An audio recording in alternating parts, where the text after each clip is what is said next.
Today, I have a superstar panel of lawyers, attorney Vanita Banks, master's in tax, a cybersecurity expert, and a research crack analyst, and of course, attorney Milton Grimes.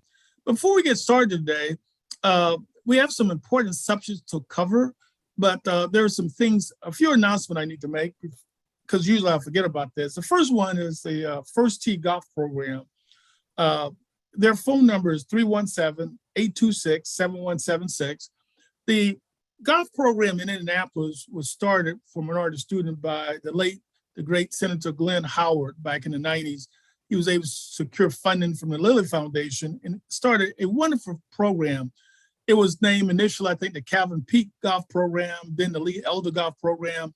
And this week, I had the pleasure of talking to the Indiana Director of Golf and the Indiana IPGA Executive Director for all the golf programs in the state. And I was pleased to find out that all these golf programs are still working at all the various golf courses, and it's free, and they provide instruction and rules and things like that. I encourage each and every one of you parents to register your kids for these programs because it could be a wonderful experience, lead to scholarships, and a wonderful new experience in life. Again, their phone number is 317-826-7176. 317-826-7176. That's the Indiana Golf Foundation and Indiana Golf Association. Now, last time you recall, we hit a few controversial subjects, and but one of the things that happened is we've had these explosions of legislation starting in Florida, the so-called famous Don't Say Gay bill, which was passed. It's the most idiotic bill I've ever seen. Essentially, basically, they allow people to sue teachers because they teach the subject matter and mention sexual orientation, they can be sued. I don't understand how this law could pass any reasonable legislator or any governor is dumb enough to sign it, but apparently they did. And I think that that law should have a short life, but in the meantime, the teacher be intimidated in terms of what you teach in the classroom. I remember a long time ago that we had health signs and things like that, and you were taught the basis of how you prevent pregnancy and things like that. And I just thought that this law that they had in Florida is just so bad that it interferes with the ability of teachers to properly teach because they could be sued by lunatic parents. And that's my opinion on this idea, but and other people may differ, but that's my professional opinion rather. Now, the next issue has to do with the Jussie Smollett case. That's been making the news lately, and I'm troubled by that case. And I start out with Attorney Banks because I know she's lives in Chicago and probably been watching this case real time. I did have the opportunity to talk to one of the judges about this case recently to figure out how did this case ripen to existence, which I still don't understand. In essence, the prosecutor filed charges, dismissed under what is a first offender type program. He pays some fine, and then they turn around and refile charges, do a jury trial, convict him, send him to 150 days, and walk out of jail. This case makes no sense to me either, but maybe Attorney Banks can explain what happened. Well, as our callers may well be aware, Jussie Smollett was released after less than a week in jail after his attorneys filed an emergency motion with the Illinois Appellate Court, and the court agreed, the appellate court agreed with Smollett's attorneys that he should be released from jail. He made on a recognizance bond of $150,000 pending his appeal. And so after 6 days served, he was released from jail this week. 2 appellate judges signed the order, Judge Hoffman and Joy Cunningham. And the basis is that Smollett had committed a nonviolent offense, and the court would be unable to dispose of the appeal potentially before he had served the entire sentence. And you will recall that he was sentenced by the judge to 150 days in jail. And then one of the questions around this case was, should he have received jail time at all for a class 4 felony offense? This appeal could take months or years. In 2020, there were more than 3,300 pending appeals in the First District Appellate Court where Smollett's case is pending. And so it may take up to years for the appeal to be finally adjudicated. Attorney Lee, you've had cases in the Illinois Appellate Court. What's the typical time frame in your experience for appeals to be finally determined? The case I've seen been 16 to 24 months. And because they require you to have, either side can request the entire record and the transcript of the trial and all that stuff. And that will take by itself with a trial like that, probably take 3 or 4 months just to get the transcript. And so you're talking, before you even start the appeal in this case, we're talking March. I doubt if any brief be written in this case before December.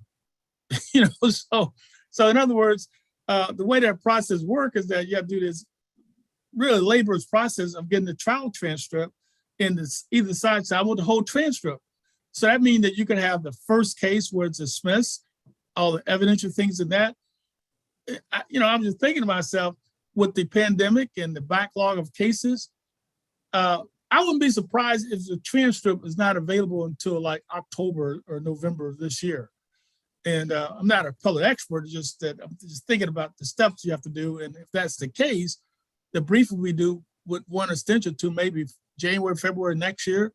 And then the other person get extension March, April. So you go into a year before you get the briefs in, or even longer. And then the appellate opinion, I'm thinking on this case, a minimum of 2 years. Just my best guess. But I know Attorney Grimes, he has some problem with dealing with Smollett making what he, I guess the term was some allegation that he thought was bad for publicity's sake and just adverse information put out there in the universe. He didn't like that. So, but Attorney Grimes, what do you think? Smollett walks and get to talk another day outside of jail. By the way, the 150-day sentence was 105 days longer than what the people who broke into the Capitol trying to overthrow the federal government. Yes. Good morning. Good morning. Sorry I'm late, Nate and Vanita. Our justice system needs to be rehauled or reworked or retooled. A lot of young men that are lingering in prison, some are guilty, some are not guilty. They can't afford an appellate bond to get out after a conviction. I think this is a comedy in Illinois that Ms. Banks is allowing to happen in her state. I just don't have a lot of opinions about it, Nate. Yeah, I'm appalled that this young man made the allegation he did, and it wasn't looked at more serious by the judge than what it was, even though he's an African American. You have a right to an appeal, to let a review in court examine whether or not the evidence was right, whether or not you got the right application of the rules of the law. So I don't have an argument against the appellate state of the case, Nate. We anticipate that his attorneys will argue double jeopardy in this appeal, in as much as Attorney Lee earlier stated that he was already charged with this crime, and it was dismissed with him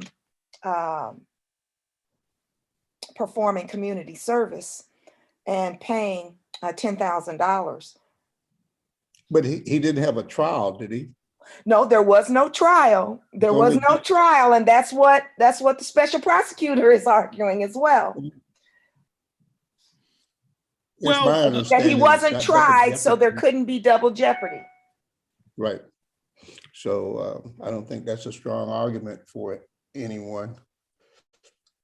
Yeah, I've had, in California at least, you can have a case dismissed after the preliminary hearing where the state has presented evidence and you've been bound over for trial, and maybe on the day of trial, the prosecution is not ready or they're missing a witness and they dismiss the case. They can come back and refile that case, and it's not double jeopardy because you didn't have a jury trial. yeah, but what happened though is a little bit different. I thought that they filed a charge, and the initial thing they did, they filed 16 disorderly conduct charges against him.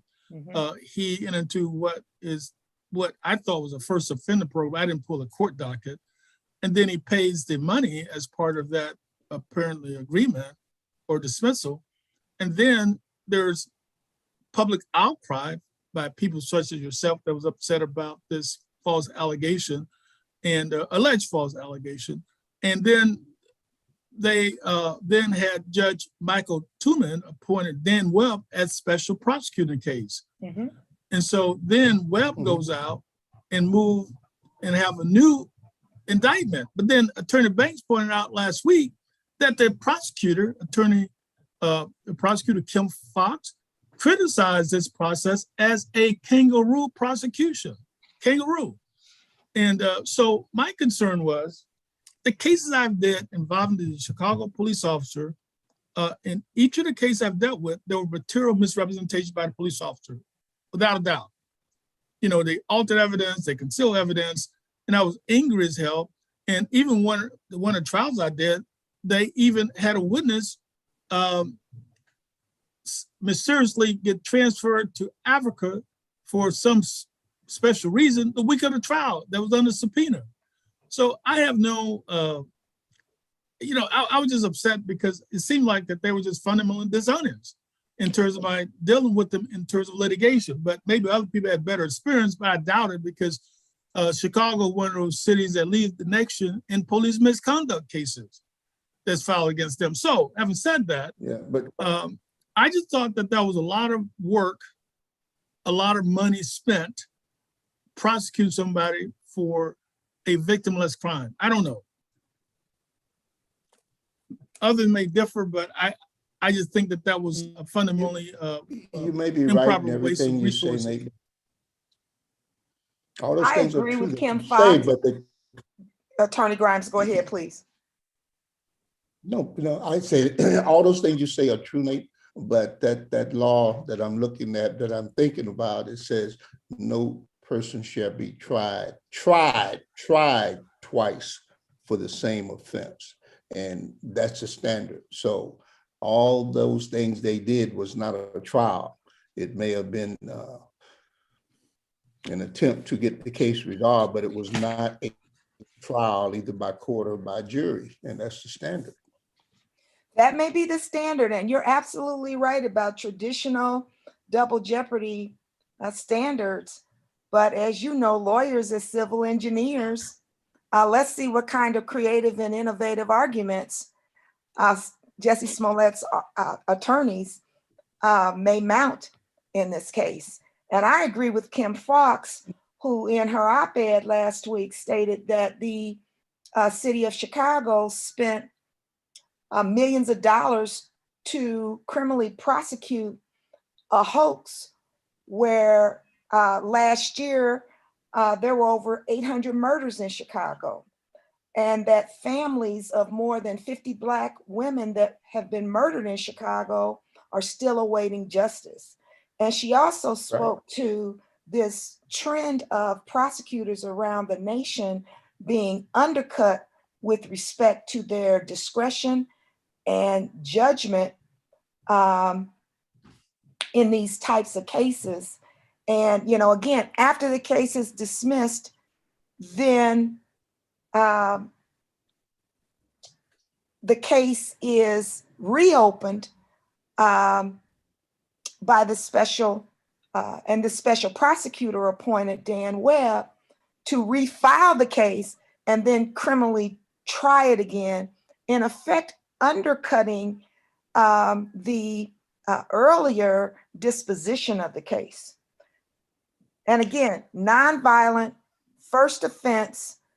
To Nathaniel's point today and last week, people who have been tried for overthrowing our democracy have received way less time than 150 days in jail. Yeah, shocking. Now, Pierre, one of our callers, gave a message, and here's his question. But if the prosecutor decide not to charge, but then the charges are subsequently refiled, can that be told to the jury in the jury trial? And we'll take. What do you guys think? Then we have a couple calls on the line. Go ahead. The average judge would say it's not relevant, it's prejudicial, and the jury should not know of those political procedures, if you want to call them that, or the pre-trial procedures. It's like settlement discussions in a civil case. They're not to be brought forth to the jury because it make one party look weak or one party look responsible, and that may be the wrong impression to give. So I doubt if the judge would let that be known. I've had a death penalty case in Illinois, out in Joliet, where our client, the knowledge that he had been convicted and had been on death row for 10 years was brought out to the jury. A lot of the reasons are argued, and I wanted it to be brought out to the jury too, because I thought he had been in prison long enough. Now, we prevailed on that case because I too wanted the jury to know that he had been on death row for 10 years. So, but normally speaking, the court will not allow that information to the jury because it may give the wrong impression. And also the second part of it, if you got a first offender program, in most first offender program, you admit to the misconduct charges for the charge to be dismissed within 6 months or a year. And that's, so under the rules of evidence, the federal rules, and most state rule, evidence rule 403, of those would be excluded at trial. It could be presidential to either side, depending on how it's used. Now, let's take one of the callers real quickly. Caller, you have a question for us today. All right, good morning to you, Brother Nate. How you doing, sir? I'm on top. How you doing today? What wise discussion you have for us today, sir? Advice all the time, because John Watson situation. I'm listening to sports radio the other day. Seemed like half the white dudes reporting, or most of them, will never give him the benefit of being innocent first. My mother's attorney, sister, and cousin. The system of innocent first till being proven guilty. Yet they had a hard time making that distinction about what the grand jury decided last week. I'm not here to argue his guilt. I'm talking about the process. We should wait a second. Which case are you talking about? Hey, Imhotep, I didn't get the case. Which case? What was the name of the case? Deshaun Watson, and last week the grand jury deciding not to file criminal charges on him from 9 complainants down there. Seems like white people, Trump included, can get the benefit of the doubt all the time. Rittenhouse walk. But if it's a black dude, no matter if you're not charged or convicted or nothing, just because someone makes an accusation, you're guilty first until proven innocent. We've seen that for too long. But the two questions I have for you, number one was,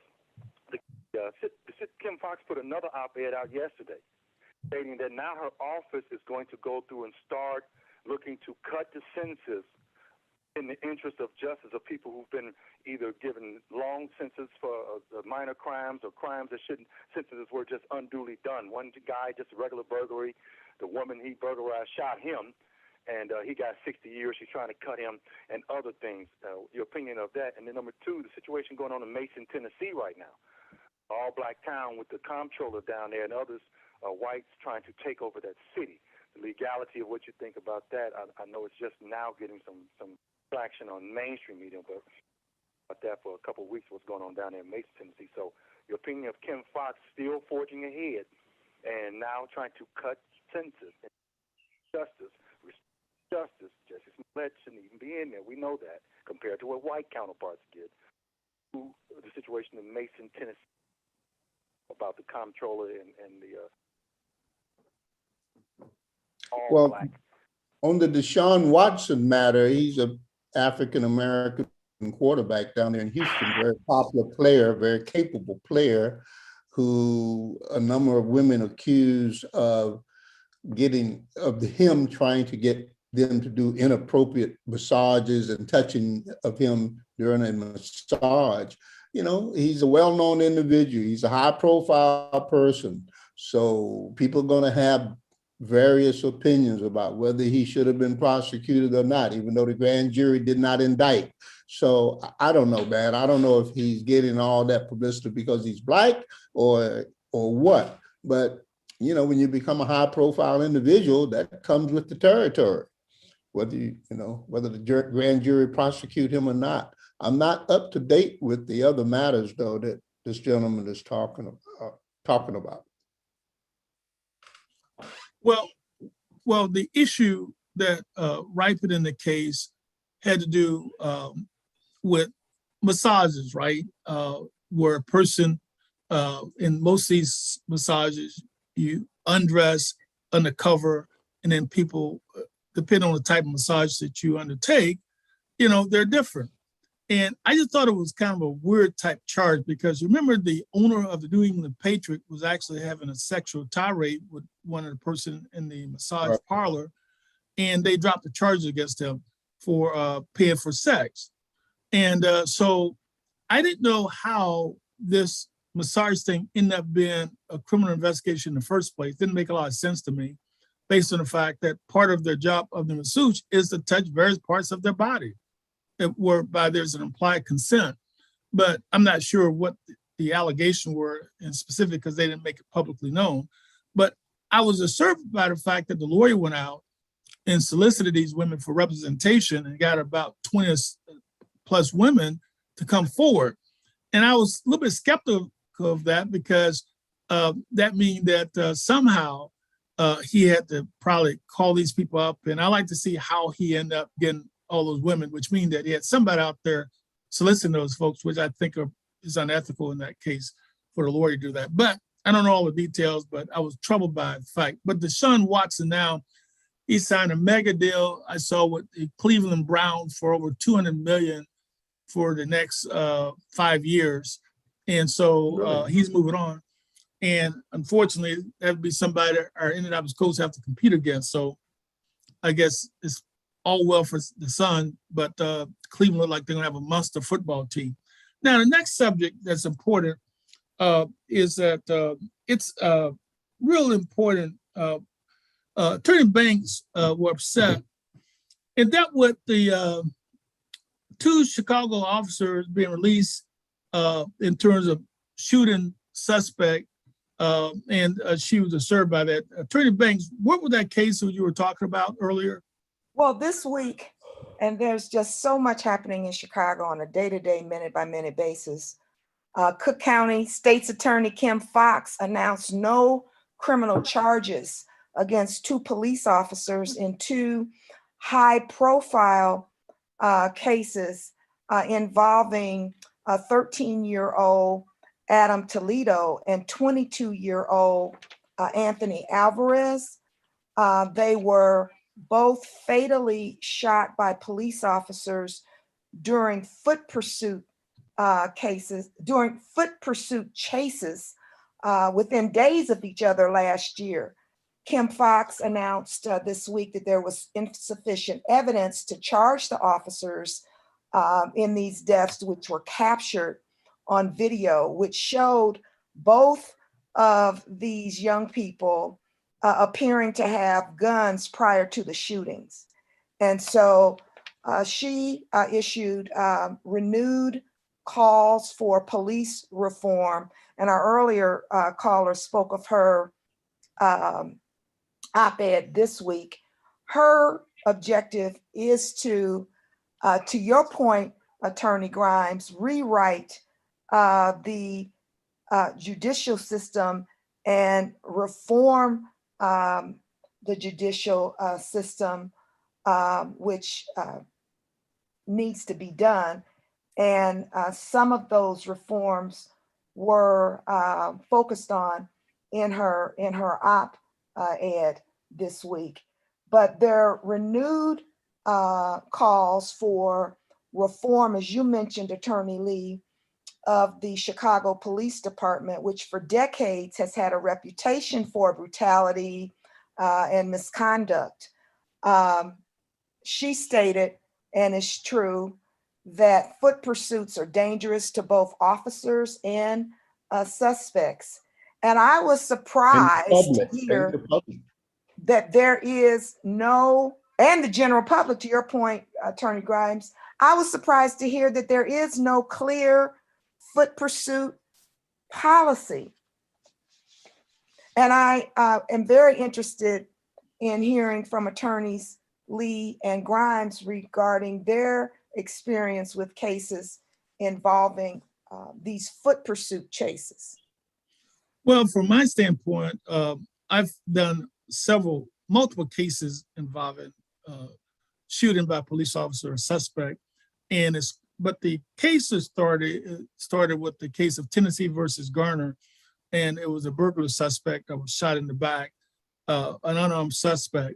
And I don't remember all the facts of the case now, but I've cited in probably 50 briefs over my career, but there's so many different cases that come up. But that case was the case that became part of Indianapolis General Order number 30 that dealt with the use of force in fleeing suspects. So we had that rule and was adopted probably back in the 90s here in the city as to how you treat fleeing suspect. But the problem though with the rule is that it's been abrogated by at the same time by the issue of qualified immunity. So what they do now is that there's a strange cancellation of event that's transpired. Our legislature just passed a bill, for example, in Indiana, that says that people could go out and do open carry, so you don't have to have registration for guns, right? So we've legalized and extended the Second Amendment. Now everybody can have a gun without a license or permit or otherwise. And so if you have some confusion, I tell you, now if you say that everybody can have a gun, and then you give them qualified immunity when they're being fleed because they have a gun, we've implied in that legislation that now, if you take qualified immunity and Second Amendment, now there's a clash here because now police could shoot and kill people, and then at the same time, they're immune from killing them. So it's just a crazy rule, but here's the point. I think that every city must have an excessive force rule that mandates the following. One, they should first be required to identify themselves.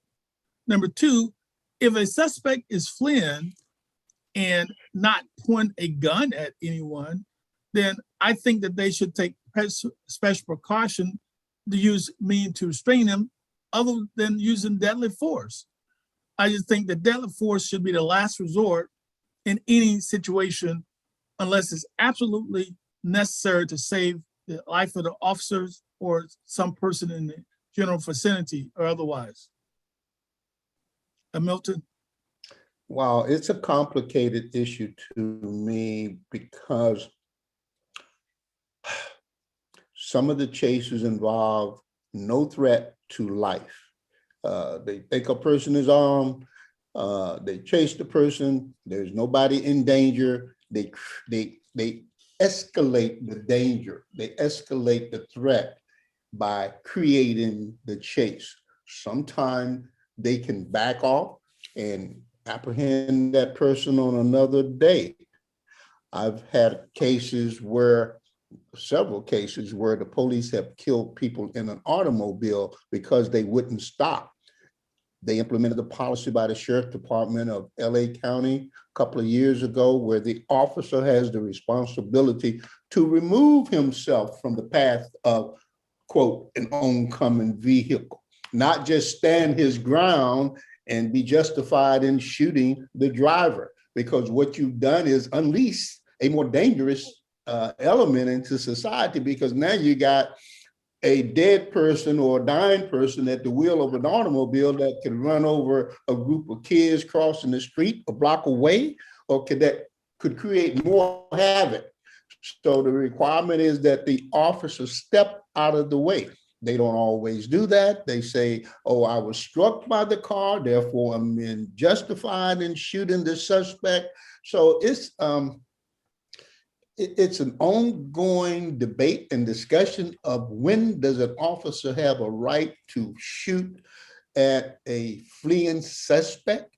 And I think it is going to be that for a long time, folks, because I've had cases where the officers just stood in front of the vehicle and told the person to get out of the vehicle, and there was a 3 to 5 minute confrontation where the person wouldn't get out and the officer wouldn't move. And they said the car lurched forward just a couple of inches and he shot him 3 times through the windshield. It's that officer wasn't charged, and unfortunately we were not able to prevail in the civil rights lawsuit against that police department in Santa Ana. I don't know. We got to keep writing this law until we get it right, folks. But I'm in agreement with, if there is no danger, then the police ought to have the intelligence and not be so empowered by their ego and bravado that they will stand their ground and you cannot get away from them for whatever the reason is. Well, Attorney Banks, here's my thought process too. If they don't have some video evidence, those same officer may get away with manslaughter.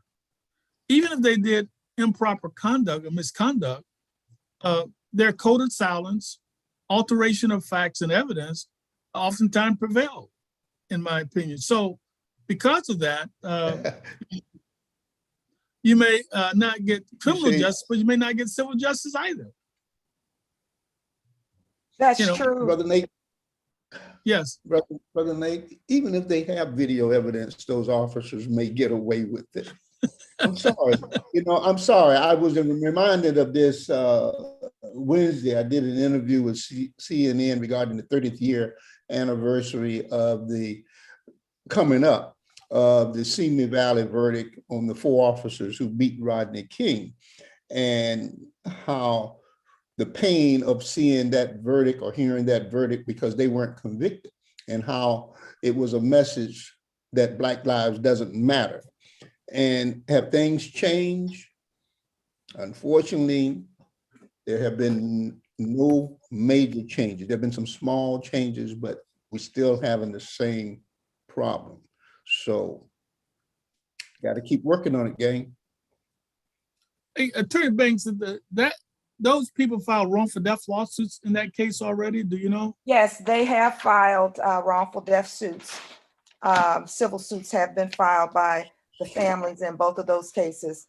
And I wanted to comment that, the focus should be as well on prevention of harm. And you referenced the Graham versus Connor case and the whole standard for the use of force.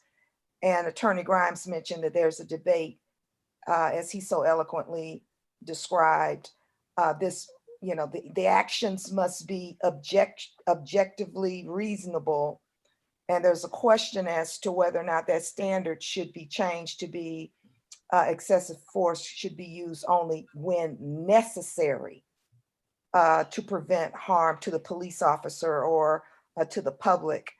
But Ronald Davis, who is the former DOJ Office of Community-Based Policing executive, said that most of these deaths that occur when in pursuit are preventable. And he stated, and I quote, that police officers should stop chasing down suspects, right, hopping fences, and landing on top of someone with a gun. That when they do that, they have no other choice but to shoot. And so one approach, again, which would be hotly debated, would be that officers shouldn't pursue in those types of cases, and they should be prohibited from shooting into cars, for example, in the example that you gave, Attorney Grimes. But again, hotly debated topic.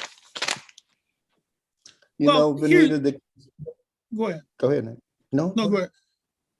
Well, the case that I had there in Joliet, Illinois, involved two police officers driving down the street, seeing a car, that was part of my argument, with 5 individuals in it, 4 Latinos and 1 African-American. And the surviving officer said they turned around and came back to that car because it looked suspicious. Why? Because it was mixed races in the car. And they turned around, Officer Murren did, and the occupants of the car knew they were coming for them. And my client jumps out of the car because he's on probation and he has a gun in his bag, in his gym bag, and he runs. And Officer Murren jumps out of his car and chases him for no known, he didn't know he had a gun in the car. He didn't know of anything. He just saw him in the car with 5 people. And they chase him. He chases him. And they're jumping fences. And my guy's jumping a fence. And the officer's chasing him. And suddenly the officer pull out his gun and says, "Stop, or I'm on fire." And the kid looks back and he jumps over another fence and he continues to run and he runs out of breath and he throws his bag over the fence and Officer Murren come upon him, he said, and he thought he surrendered. And Officer Murren turns him around and starts hitting him and hitting him and hitting him. And I'm like, "Kill you, you little punk." And the kid pushes him off. So, "Man, stop hitting me." And when he did that, he said Officer Murren went for his gun again because he had hosted it to beat him. And he fought Officer Murren over the gun. Officer Murren gets shot 5 times in that struggle. And he's killed. And he charged that kid with a death penalty offense, killing an officer in the performance of his duty. And he was convicted. And then we got a retrial because a federal judge declared that there was an erroneous jury instruction some 10 years after. And we prevailed in the retrial. Okay, he walked out of court 3 o'clock in the morning, out of jail. But it was caused by what Vanita just said. It was an unnecessary chase of an individual who, for all intents and purposes, this officer did not know any crime. He chased him because he ran. He didn't even know who he was. It's not necessary. Well, I had the case of Jackson versus Sharper, a jury trial that I did.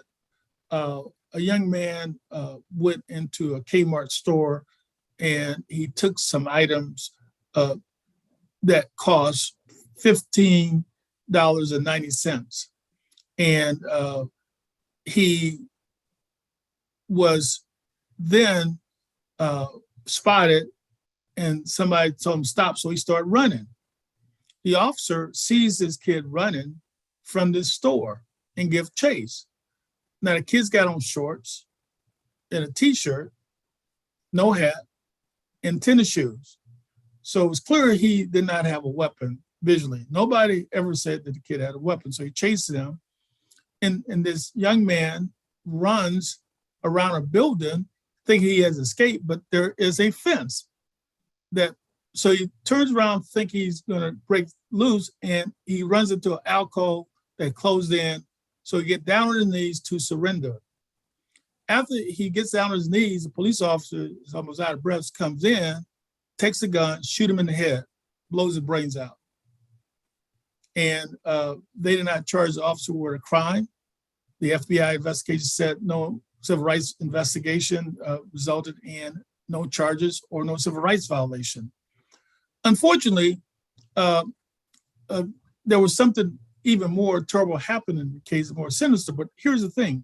The FBI investigation, they came to the scene. I was there that day. They got out of their car and they left in about 35, 40 seconds. I was there for like 4 hours reconstructing the crime. But in any event, we get a really tremendous verdict whereby it proved that officer committed murder, not manslaughter, but murder. I said he murdered him by blowing his brains out.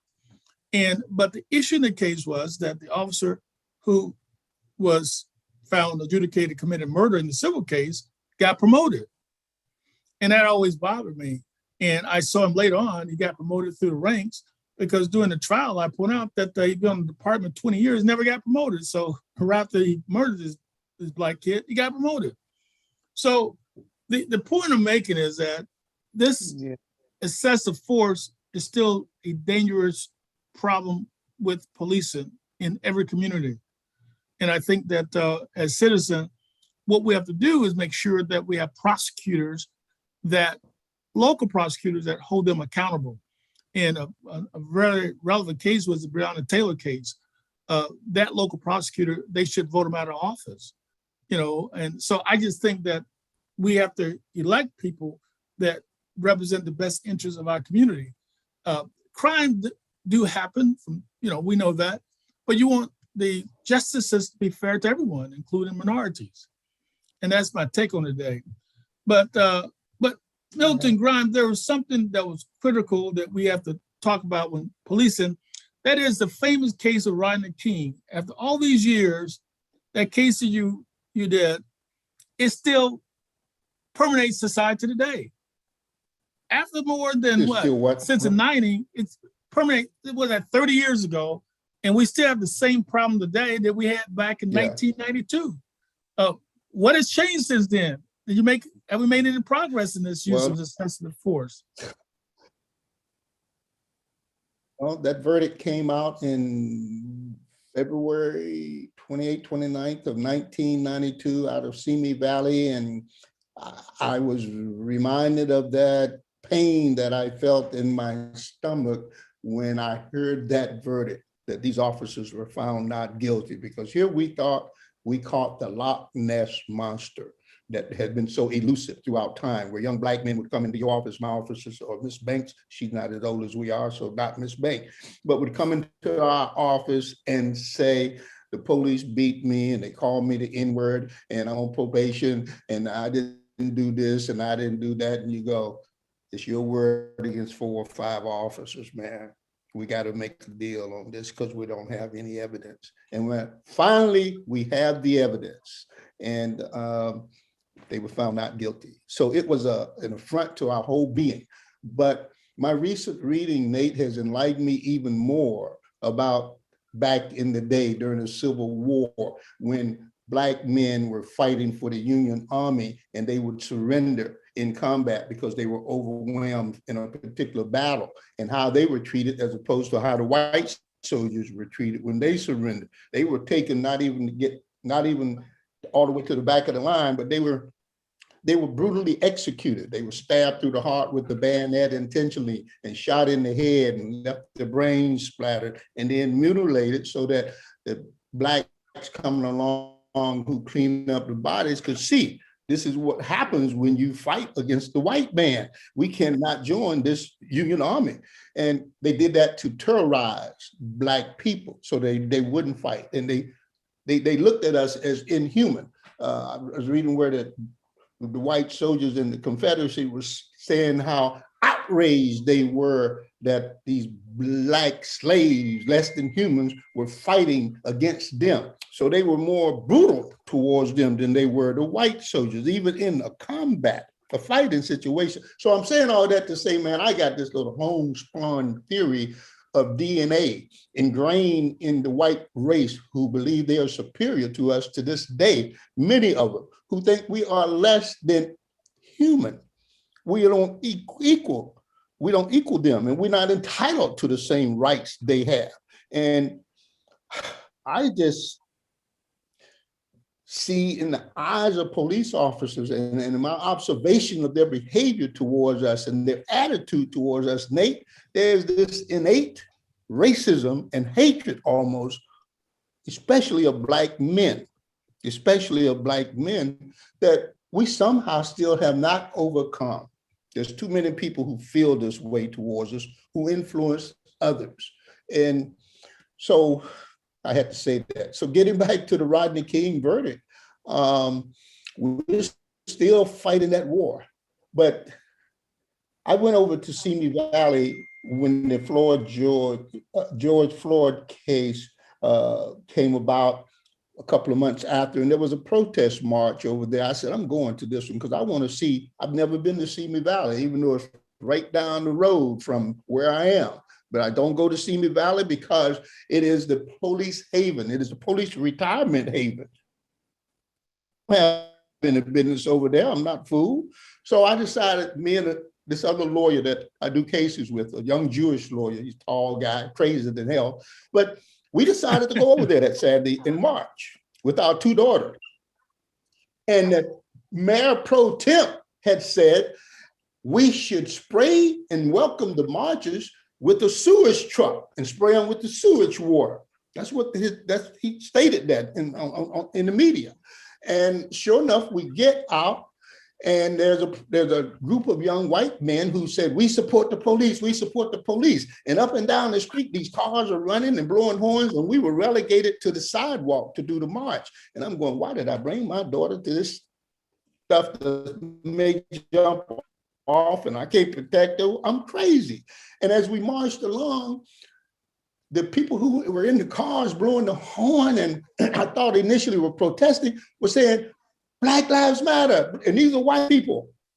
And they had children in the car, and they were old people and young people going, and I saw an old white man stooped over. I said, sir, are you okay? He said, yeah, I'm fine. I said, what's wrong? He said, I've had 2 knee surgeries. I said, well, why don't you sit down? He said, no, I got to stand here because I got to show support. I stopped later during the march, and lady who was standing on the side, and I said, man, why are you out here? And she said, this got to stop. This got to stop. This racism got to stop. My daughter told me during the march, about a mile or 2 in it, she said, Dad, I was crying back there and I didn't let you know because I was embarrassed. I said, well, don't be embarrassed, honey. Maybe in the same time I felt that emotion because my eyes watered up. But the point I'm making is that I went over there to see these racist people who gave this verdict in the Rodney King case, but it was a lot of those people who were supportive of the cause of the Black Lives Matter. And they said, there were some good people out there that day that surprised me, Vanita, and I was glad I was surprised. But we just got a lot of work to do, gang, to re-educate people and peel this onion down to the core called racism. And it's everywhere. And that's, you asked me directly about the Rodney King case, but things haven't changed enough, Nate, that's for sure. Yeah, I Attorney so Banks. appreciate your reflections, Attorney Grimes. You mentioned last week that in one of the cases, it's my understanding there were 3 cases. There was the criminal suit, then there was a hate crime case, and then of course a civil suit filed against the city of Los Angeles, where I believe, was it $3.8 million was awarded to Rodney King. But you mentioned which of those cases where Rodney King was not, did not testify? That was the criminal case in Simi Valley with a less than adequate prosecution. They did not put him on the stand because they thought that he was too angry and he would make a bad witness. So they had no witness, no victim to testify. And they did not know all of the evidence they had in that case because I discovered when reading the information after they turned over the boxes of discovery to me, that there was an interview of Rodney King by the Internal Affairs 22 hours after that beating. And I saw the report, but there was not the tape in there. So I called the prosecutor and I said, y'all didn't give me the copy of the tape. They said, we don't have a tape. I said, it says in this 3-page report, this interview was tape recorded. And he said, well, let me see here. Let me go on the phone. He said, oh, this box here, there's a brown envelope here, says Internal Affairs. And I could hear him tearing it open. And in that envelope was that 3-page report that I had and a tape. And I said, man, can I have that tape? I'll come get it if you can't bring it. He said, well, I'm persona non grata here in the office now because we lost the case. So Milton, I don't have any way of getting it to you. If you could come get it. I said, I got somebody coming up there right now. I sent my secretary to go get it. And it was the recording of his 50-some minute interview that they did not know they had, Vanita. Terrible. How are you going to prosecute the case of the and not know everything? They weren't prepared. They didn't have that desire to convict, to know everything in the discovery. That inaction is criminal. That's Yeah. interesting. Okay. Yes, it is, Vanita. Well, I thank you for the important contributions today, both attorneys, outstanding as always. And I'd like to thank each and every one of you for our listening audience. We'll be off next week. We'll have a different topic for another person on the show, and then we'll return in 2 weeks. Well, thank you, everybody, and may God bless and keep you. And don't forget, in your city or state, you may have primaries. Make sure you go out and vote. You get a subpoena to appear on jury duty. Make sure you show up. Don't try to get out of jury duty. Please don't forget, because the life you save one day may be your own. Take care and may God bless and keep you until we talk again. Goodbye, everyone. Bye.